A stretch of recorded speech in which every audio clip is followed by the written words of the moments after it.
Injury থেকে ফিরে আগামী ম্যাচেই ব্রাজিলের একাদশে থাকবেন নেইমার। নতুন করে ইনজুরি না হলে নেইমার প্রথম প্রতিপক্ষ হবে ইকুয়েডর।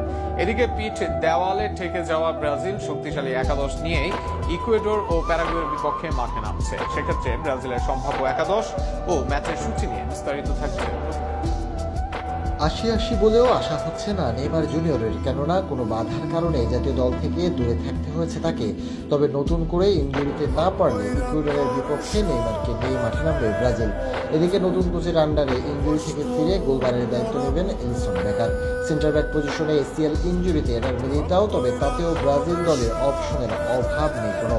সেখানে ক্লাব ও জাতীয় দলে নিয়মিত পারফর্ম করা আর্সেনালের গ্যাব্রিয়েল ম্যাগালাসের থাকা নিশ্চিত অনেকটা। তার সাথে দৌড়ে আছেন পিএসজির মার্কুনোস ও নটিংহ্যামের হয়ে দুর্দান্ত ফর্মে থাকা মুরিলো।